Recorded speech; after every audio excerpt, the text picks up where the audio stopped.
There's the old saying, fake it till you make it. I was like, nope, don't do that. Because the moment you do that, you're going to get caught in a lie or in a statement that you can't back up. And then now you've lost all credibility. And in this business, you really want to make sure you maintain your credibility and you operate with integrity. Welcome to the Real Estate Pros Show, where we interview real estate investing professionals from coast to coast, as well as the service providers that serve the real estate investing industry. Our goal is simple: share what's working now to help you improve and scale your business to the next level and meet the pros that can help you get there. Real Estate Pros is powered by Investor Fuel, America's leader in helping real estate investors and professionals build the business you need to live the life you've always dreamed of. Let's start today's show.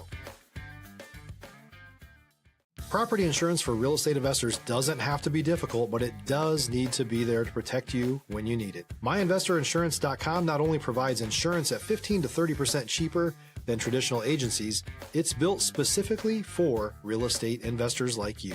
You can set up an account in about 2 minutes, get quotes on properties, turn on and turn off insurance for your fix and flip or rental properties in around 2 minutes without having to talk to anyone directly, all through our portal. There's no better way or faster way to make sure you've got the coverage you need to protect you, and no more lengthy policies either. Once you're set up, you're billed monthly and prorated by the day for however long your policy is active. It's powered by MSI, the third largest independent MGA, with 1.5 million customers and more than $1 billion in cumulative premiums written. Get set up today in about 2 minutes at myinvestorinsurance.com/fuel. Hey everyone, welcome to the Real Estate Pros Podcast. I'm your host, Erica, and today I'm excited to be joined by Steph Roberts. He is shaking up the wholesaling space with his company, Steffridge Properties. Steph, it's awesome to have you on the show today. Thank you so much. Pleasure to be here, and thank you for having me, Erica. I think our listeners are going to have a lot to learn with how you have scaled with wholesaling. So let's jump on in. First, let's start with your story. Can you share more about how you got interested in the real estate world, how you landed in wholesaling? Yes, I've been interested in real estate investing for years. Back in my college days, I was interested in it, and to kind of date myself, that was pre-internet time. So really kind of had to network with folks and read books and things like that. And but I didn't really have anybody to kind of mentor me at that time, and so I found it a little challenging.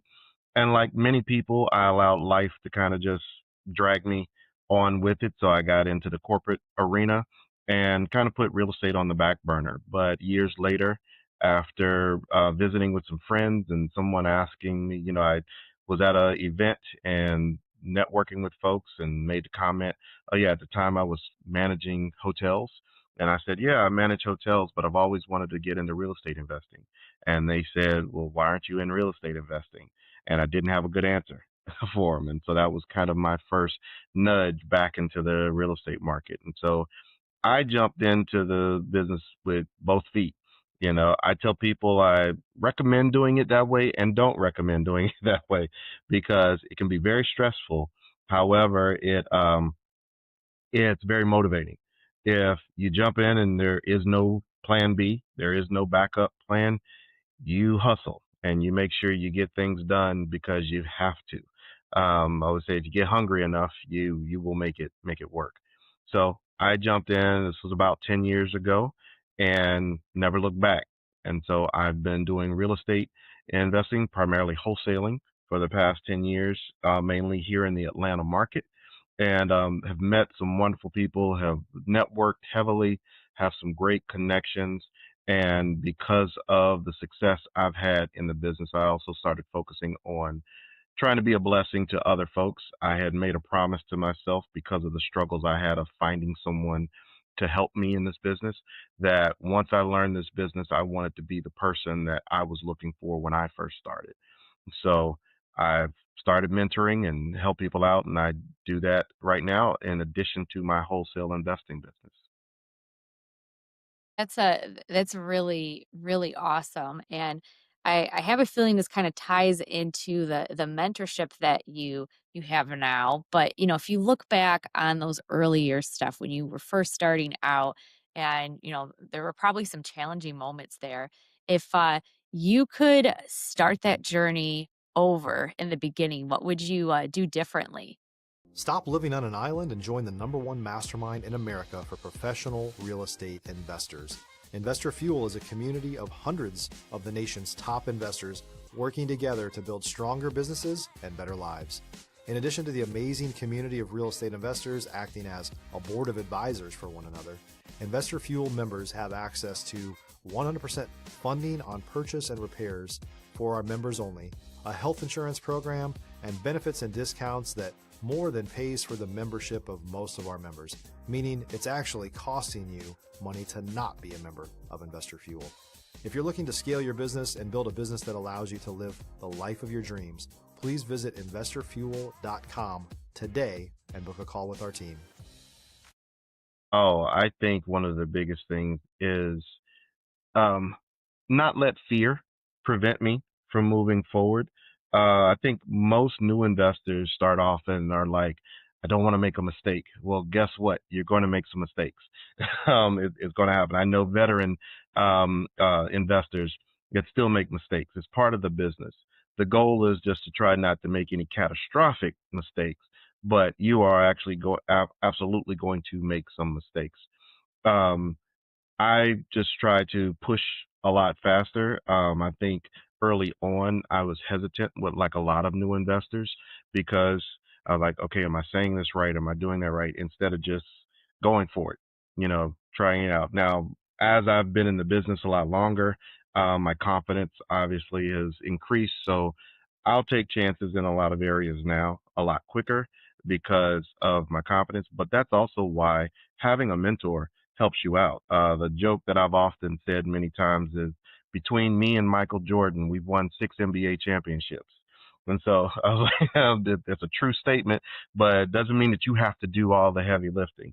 When you have a mentor that has the experience out there, then you've got the ability to lean on somebody and lean on their experience. And you don't have to try to pretend like you know something that you don't. There's the old saying, fake it till you make it. I was like, nope, don't do that. Because the moment you do that, you're going to get caught in a lie or in a statement that you can't back up.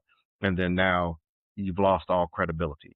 And in this business, you really want to make sure you maintain your credibility and you operate with integrity.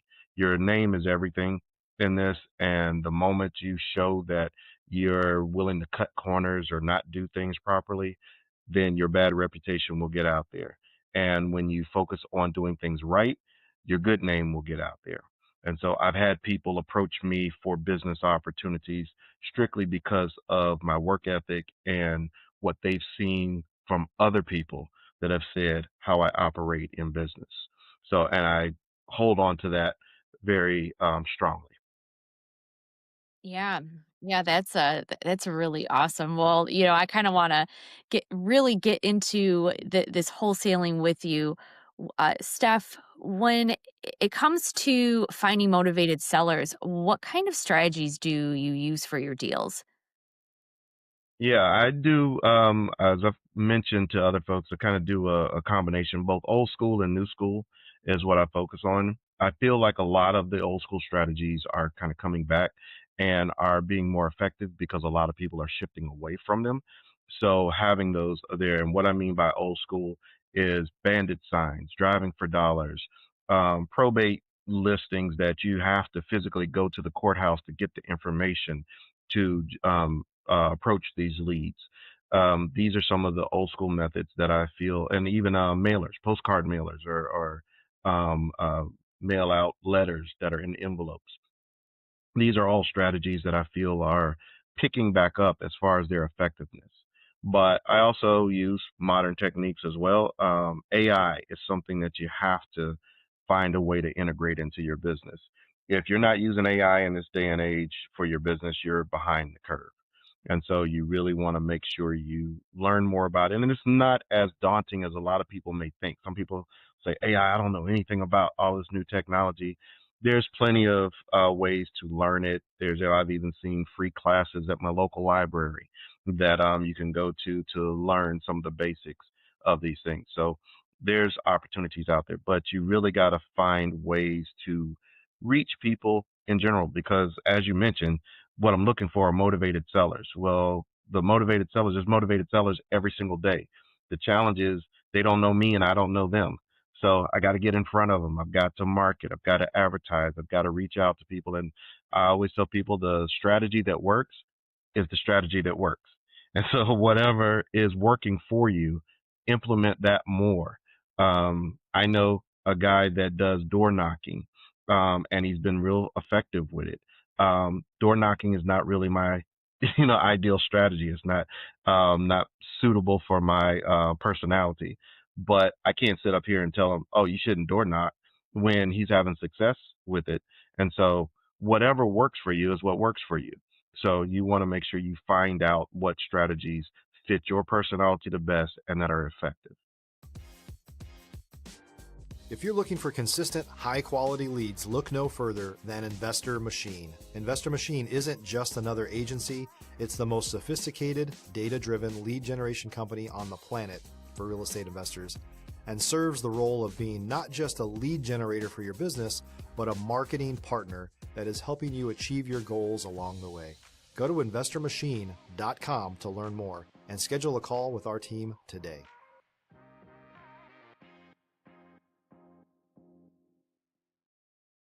Yeah, that's really solid advice. I was thinking about what you were saying with the old school strategies that are working because a lot of that it's that relationship building is instead of relying on the tech. Have there been like any network groups or other things that have helped level up your business and making connections that way? Absolutely. I believe in networking.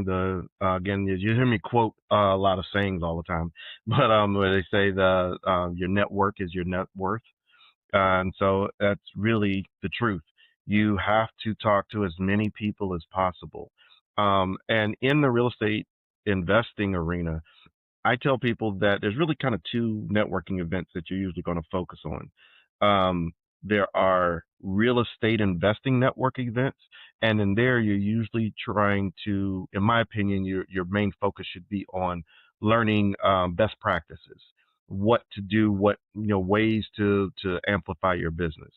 But you can also attend just general business networking events that might not be real estate related, and a lot of times in those, you may find additional resources or people that you can connect to, or possibly even business sellers and things like that can be at those types of events. And so you want to understand before you go to a networking event, you should know what you're trying to get out of it when you go there. And so, but attend as many networking events as you possibly can because those connections can be invaluable. I had a deal that the property ended up coming out of a short sale. It was a situation where the lender put a deed restriction on it, which basically means the folks that had the loan on the property, they said, all right, you can sell it and you can sell it for this price, but we've clouded the title. And so you can't resell this property for at least 30 days. Well, as a wholesaler, I usually buy and sell it the same day. It's a clean transaction. It's normally not a pause. So I had to get the funds to actually close on the property, sit and wait, and then resell it in 30 days.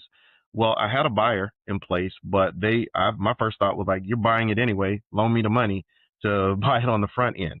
But they said, we're not set up to do a loan, but we will wait. We'll wait the 30 days for whenever you get it done, but you're going to have to find the money somewhere else. Well, I reached out to somebody I had networked with at one of the local REIAs, and she looked over the deal and she said, this was great, and she would normally do it, but her funds were tied up in another project. But she knew of somebody else that would probably help me. I reached out to him and he's like, yeah, this looks great. I can do it. And so we ended up doing the transaction. He loaned me the money. This was over $100,000. Of course, he didn't write me a check. This all went to the closing attorney. And, but he loaned me the money and told me the fee that he was going to charge. We did it. did the front closing, held the property, we had insurance and paid the closing costs and all of that. And then 30 days later, closed and paid him back and took care of everything. But to this day, I still have never met that guy in person. And so he could walk past me in the grocery store. I wouldn't know who he was, but everything was done by the telephone and by email. But it happened because of the networking that had occurred and because of how I did business. And so this woman was willing to refer me to him because she trusted how I do business. And we made that connection and the deal got done. If you're a new or newer real estate investor looking to launch or grow your real estate investing business, please check out Investor Fuel Club. It's a coaching community, but unlike anything you've ever seen before. And you can actually partner with members of our mastermind from coast to coast on deals right in your market. There's no better opportunity to build a consistent business than to literally partner with pros to help you avoid costly mistakes, avoid the need for capital to do deals, and help you eliminate your fears as you're starting your business. Learn more about Investor Fuel Club at investorfuel.com/club. Wow. Yeah, that's a really crazy story. When I think about people who are new to wholesaling and they're thinking, I don't have this, I don't have that. And, it's something as simple as, just building your network and meeting people that Absolutely. can make those deals happen. So, that's a happy story. I want to pivot a bit and, not not all moments in real estate are easy. I'm sure you might have a deal Absolutely. that goes sideways. You might have to completely pivot with your plan. Can you share one of those moments from your journey and what you learned from it? Oh, I've had a few moments. It's never a shortage of adventures in this business. I can truthfully say that I have never lost money in a real estate adventure. However, that doesn't mean that I have not had a shortage of challenges that have come out. Let's see, one that comes to mind in particular, because I always like the story in the sense that I say it's not something you're going to read in any of the guru books or see on video, but had a property. It started up. I have a rule of thumb when I'm wholesaling a property.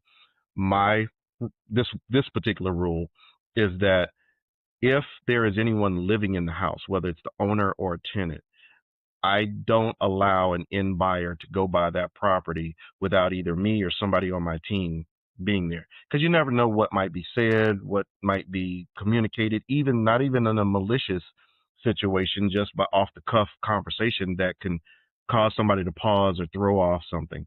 But in this particular situation, um, I was heading out of town, and so I was like, "What's the worst that could happen?"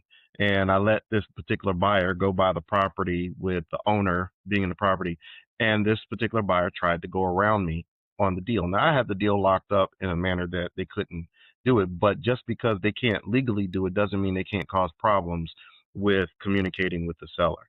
So this threw everything off. I had since kicked that buyer to the curb and like, I'm not doing business with you anymore, if that's how you're operating. But I was able to find a new buyer and was actually going to make more money with the new buyer and was able to go through with the deal. And since I was making more money with the new buyer, I took some of that money and gave it to the seller. So as kind of an inconvenience, kind of helping with the inconvenience. And I didn't have to, but I just felt like it was good business. And so I made sure there was more money in the seller's pocket, and I still made more money than I was originally going to make. But when that buyer went out to the property, of course, I went with them this time.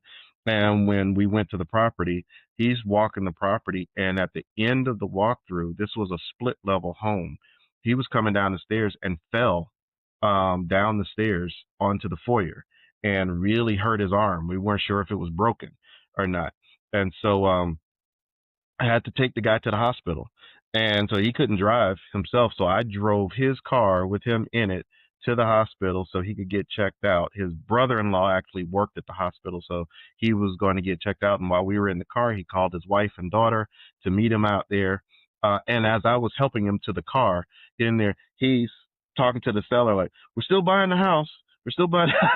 So he was real reassuring him, but went to the hospital, and then his wife and daughter showed up, and then his wife had to drive me back to the house to pick up my car, and so I'm there at the property. And then after she dropped me off, I went in and talked to the homeowner because he's nervous. He's like, "Is this guy gonna try to sue me?" I was like, "Nope, everything's fine. We're good to go." But I just needed to kind of talk them down off the ledge and let them know everything was good. We ended up doing the closing. Everything was fine, but I have yet to read the real estate book that talks about somebody falling down the steps and having to take them to the hospital. Like these are the types of things that happen in real life and not just in theory in the book. So that's why you have to have somebody that can kind of help walk you through some of these different scenarios. And I've seen all kinds of crazy things, but it was something I was nervous. I wasn't sure if the deal was going to go through yet, and I already had dealt with dealing with a buyer that was less than, um, you know, um, great, with trying to go around me, and then having a buyer fall down the steps. I was like, I'm ready to get this transaction over and done with, so we can move on to the next one. So you're going to have challenges. That's life. And so you can't go into this thinking that, oh yes, if I just make the offer, make the send in the contracts, everything goes smoothly. So no, that's not how this works. And so you have to be able to adapt, as I mentioned before, and be able to pay attention to what's going on, and just have endurance and perseverance and discipline. And so having someone in your corner to help you, like a mentor in those areas, can be very beneficial so you don't have to feel like you're in it by yourself. Because whether you try to operate kind of on your own or not, this is very much a relationship business, and you're never doing this all by yourself, whether it's the closing attorneys or title company or an agent that's helping you out. You got to have people that are in your corner that can help you on this. I still add people into my overall team and my network all the time. There's regular events that networking events that I go to make sure I continue to build my network. Yeah. Yeah, that's awesome. And it's great that you're mentoring and helping others with with their own struggles and their own journey too. Can you share more about that and what's on the horizon in that regard? Yeah, I love it. One of the greatest feelings in the world is cutting a check to one of my students. The deal that closed a few weeks ago. This was a guy that he's tried a lot of different strategies and stuff, and never could quite get his foot. He actually has some decent skills already in what he was doing, but he had been trying for about a year to get some and had never done a deal. And then we worked together. We still work together. He's still one of my students, but we were working together on some of his strategies, the best way to kind of do stuff. And he was actually using bandit signs on his, and came up with a lead that we worked. We talked to the seller together. I help negotiate stuff with my students so they don't have to feel like they're doing it on their own. And we made 20K on this particular deal. And so being able to cut him a check for $10,000, I was like, "Hey, you want some money?"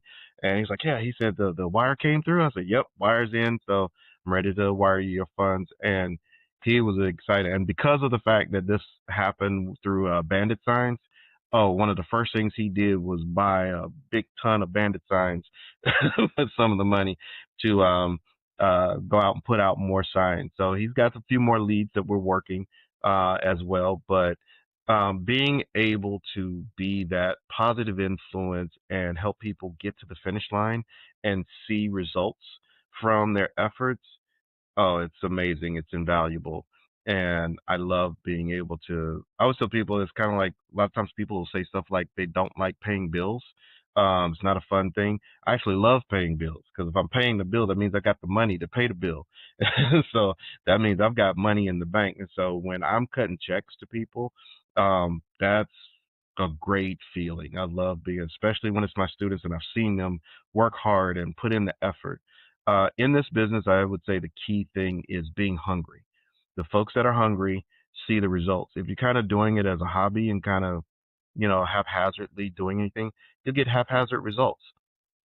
But if you're truly hungry and you won't be denied in making this happen, you'll see the results. I can't tell you exactly when, but it's an inevitability. It will happen.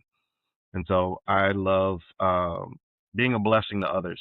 That's one of my biggest things that I really focus on. So I'm building my business also with uh, additional wholesaling and building my systems in place. But I also want some, I've had some rental properties. I've sold them off since then, and I'm looking to get some additional rental properties to have reoccurring cash flow, also eventually looking to get into commercial deals and things like that. But I always keep my options open, but I also try to make sure I stay focused. This industry is not with a shortage of shiny objects. And I tell people you can get in the shiny object syndrome and think, oh, I can do this, I can do that. Every strategy can work, but every strategy has to be worked. And if you're not going to put in the effort to really try to work that straight, because every strategy has its pros and cons. And so you've got to know that strategy to be able to maximize the results. And so that's what I teach my students. Even though I focus primarily on real estate mentoring and wholesaling, I always tell people this is a life journey. So to a certain degree, I'm kind of even a life coach because I need to know what's going on with you because I can't hold you accountable to be putting in 10 hours a week, you know, in the business if you got two jobs, family with kids, and the kids have events and all. Okay, you're going to have to make some adjustments with when you put time in into the real estate business and how you do it so that you can maximize it. And you may go a little slower, but moving forward is moving forward. So I don't care if it's one step a day or a mile a day, you're still moving forward. So if you stay hungry, keep putting in the effort, then you will see the results. And so I love being a part of that for people. Yeah, yeah, wow. It really shows. You said earlier that you want to be a blessing to others, and I know this podcast you've been a blessing to our listeners here today. If someone wants to connect, reach out, maybe they need some mentoring and wholesaling. What's the best way for them to reach you? Awesome. Awesome. Well, thank you. Yeah, they can always give me a call. You can give me a call at 678-909-1951. That's 678-909-1951. But you can also, if you want to look at a little bit more about my mentoring, you can go to helpmelearnrealestateinvesting.com. So just helpmelearnrealestateinvesting.com, and you'll go to one of my pages and it'll show you a little bit more about my mentoring process. You can book a call with me. The call is free. It's like a 30-minute call. And so if you want to just kind of tell me your story and let me know what you're needing, then we can talk it over and I can let you know what I can help with, what I can't help with. I may not be a great fit for everybody, but I can always give you some advice and you can see how it fits for you. You can also email me at sroberts @steprich.com. That's SROBERTS at STEPREG.com. You can email me. We can always connect. And I operate all over, even though I focus primarily in the Atlanta area right now. Like I said, I have students. I've got a student in Kentucky, one in Tennessee, and one up in Virginia. But I operate all over the country. So I don't care where you are, whether it's Alaska or Puerto Rico or Idaho. It doesn't matter. We can still evaluate the market together and work on getting some business done and partnering on it so you don't have to feel like you're all alone in it. Yeah. Yeah, well, gosh, the advice you gave today was so great. I think you've encouraged a lot of people today. We need more people doing things the way you are in wholesaling. Thanks for being on the show, Steph. Thank you for having me, Erica. It's been a pleasure. For our listeners, if you got value from this episode, which I know you did, make sure that you're subscribed to the Real Estate Pros podcast. We've got more conversations coming up with experts like Steph who are building fantastic real estate businesses. We'll see you on the next episode. Have a great one, everybody. Thanks for joining us for today's Real Estate Pros Show. You can learn more about the amazing benefits of the Investor Fuel Mastermind community, including surrounding yourself with hundreds of other rock stars, 100% financing for your deals, and members-only discounts from vendors you're likely already using that, as a member of Investor Fuel, will save you more than the cost of your membership. Visit investorfuel.com to learn more. If you're interested in joining us as a guest of this show, please visit investorfuel.com/pros to apply. You can also check the show notes for access to free resources, how to get access to world-class lead generation, and much more. Don't forget to subscribe so you never miss another episode. Have a great day. We'll see you on the next show.